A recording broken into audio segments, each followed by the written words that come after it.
I walked for Versace, and you have to be curvy for him, and Gucci didn't like the way I walked, and then Missoni wants you ethnic, and I'm not that, but Armani, he likes the really thin, tall, thin blondes, and so I was his type. Among all these thousands of girls, he chose like 30 girls, and I was chosen to be one of them, and I thought, oh, this is it, I'm going to do the runway, and I'm going to be on the stage, and this is the top of the top, this is Giorgio Armani, this is Milan. It seemed like a dream come true, but becoming a top fashion model wasn't what Jennifer Strickland thought it would be. The glamour didn't satisfy, the position didn't satisfy, the magazines didn't satisfy, the runway didn't satisfy, now the money didn't satisfy, and it was just, I was actually just emptier and emptier and emptier. Jen's modeling career began when she was 8 years old. My mother was worried about me being very tall and not being able to stand up straight and be very coordinated, and so she enrolled me in a little local modeling school. It kind of became my own little world where I could shine and I could do something that, kind of earned me approval and applause. At 17, she met with one of the top modeling agents in the country. I signed with Ford New York, and they hooked me up with Fashion Milan, which is a big modeling agent over there. Jen graced runways and magazine covers, even appearing in TV commercials. Offers poured into her agency.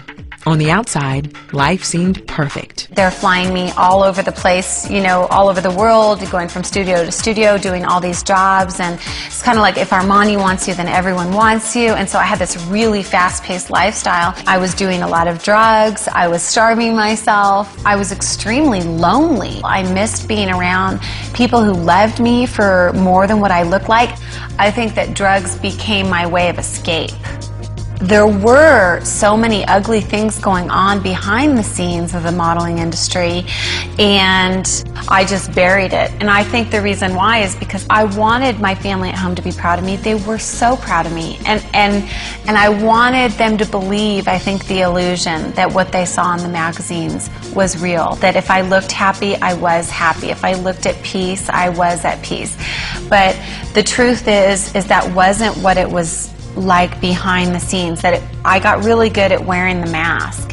When Jen went home for the holidays, her parents saw through the mask. My parents were really worried about me, and they're feeding me and feeding me and feeding me, and I gained like 4 pounds, and then I went back, and Armani, put his hands around my waist when I was standing on the runway, and he could feel those 4 pounds.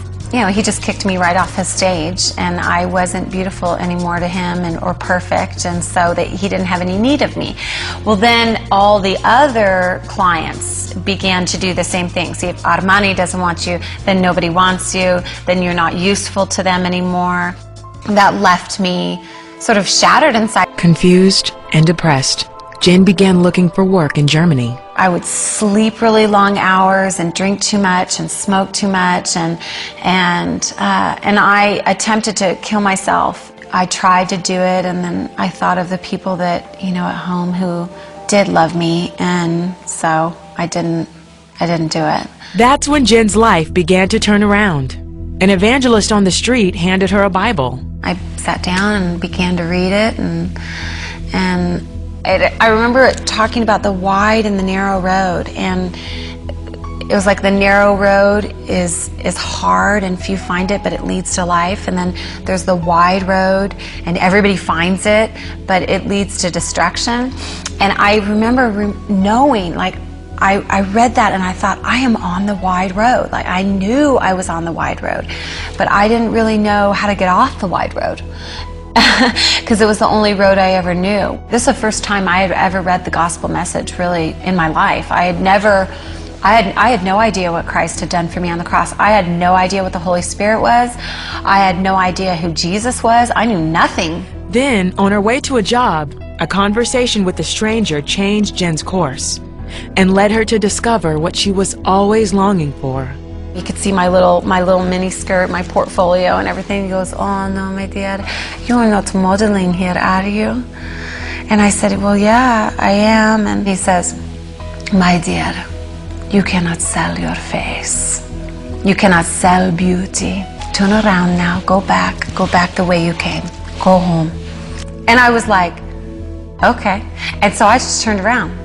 Because honestly, no one in my life had ever said to me, you can't put a price on beauty. You can't sell your face. You can't sell beauty. All my life I was told I could. I was told I should. And so it freed me. And I left. I never took another picture for money again. Before leaving, Jen decided to climb the highest mountain in Munich. In Germany, there are actually crosses on the trees with Christ on the cross, nailed to the trees in the woods. And so as I was climbing this mountain, it was like he was at every single turn, just Christ on the cross. You know, I died for you. You know, my broken body makes you whole. You know, my blood makes you clean. I remember laying down in the snow and just going, I believe now. I believe in you. I know you see me. Because I think I felt like no one saw me. You know, that they only saw the outside, they only saw the pictures, but no one really saw me. And he saw me, God saw me, and I knew he saw me.